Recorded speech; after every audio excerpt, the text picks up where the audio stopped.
Selamat pagi dosen dan teman-teman. Saya Nanda Fajriyati Jospokuma. Jadi di sini saya akan sedikit memberikan contoh kasus tentang problem solving. Di sini saya mengambil contoh kasus kemampuan berpikir kritis mahasiswa. Proses perkuliahan merupakan salah satu unsur penting untuk mencapai keberhasilan dalam tujuan perkuliahan. Dalam proses perkuliahan, terjadi proses transformasi antara ilmu pengetahuan serta nilai-nilai. Ketika proses perkuliahan berlangsung, terjadi interaksi antara dosen dengan mahasiswa yang memungkinkan bagi dosen untuk mengenali karakteristik serta potensi yang dimiliki oleh mahasiswa. Demikian pula sebaliknya. Pada saat perkuliahan, mahasiswa memiliki kesempatan untuk mengembangkan potensi yang dimiliki sehingga potensi tersebut dapat dioptimalkan. Oleh karena itu, pendidikan bukan lagi memberikan stimulus, akan tetapi usaha mengembangkan potensi yang dimiliki. Pengetahuan itu tidak diberikan, akan tetapi dibangun oleh mahasiswa. Di sini saya mengambil contoh yang pada umumnya biasa terjadi pada mahasiswa-mahasiswa.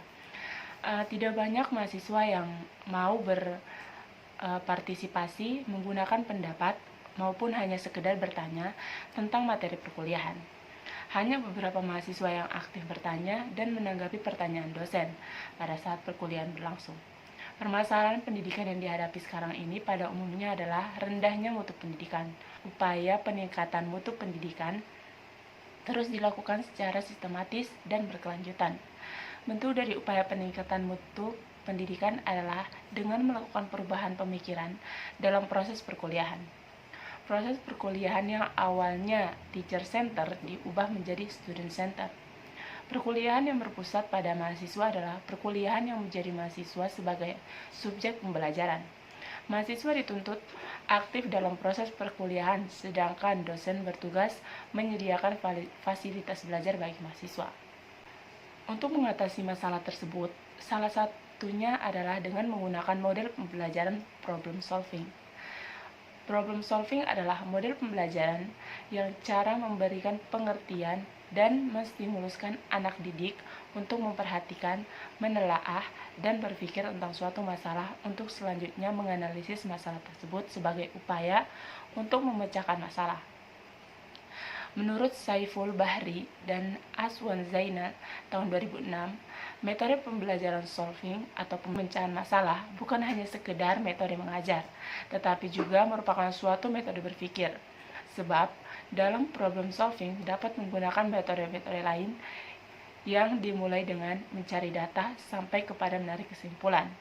Dilihat dari masalah tersebut, dengan perkembangan pada umumnya di dalam kelas, ada beberapa perubahan yang harus dilakukan guna meningkatkan kemampuan berpikir kritis mahasiswa. Yang pertama, tempat duduk mahasiswa yang semula klasikal, biasanya letter U.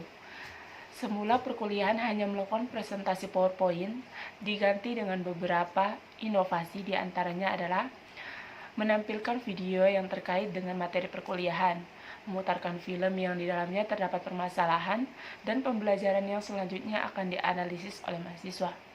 Mahasiswa dibagi menjadi beberapa kelompok. Mereka menganalisis film dan video dengan cara berdiskusi dan cari pemecahan masalah yang sesuai.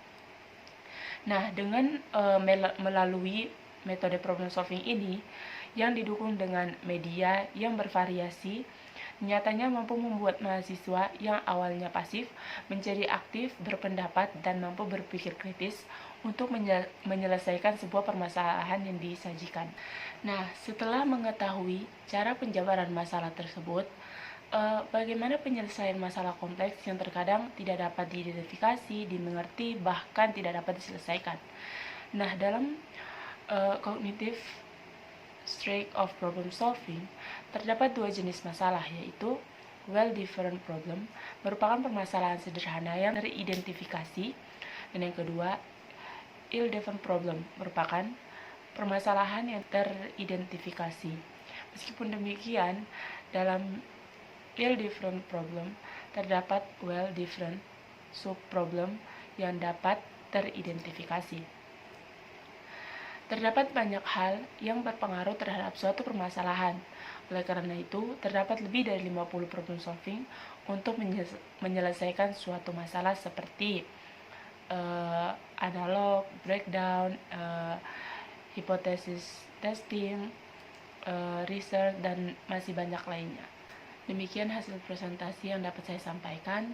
Semoga teman-teman dan dosen dapat mengerti. Terima kasih.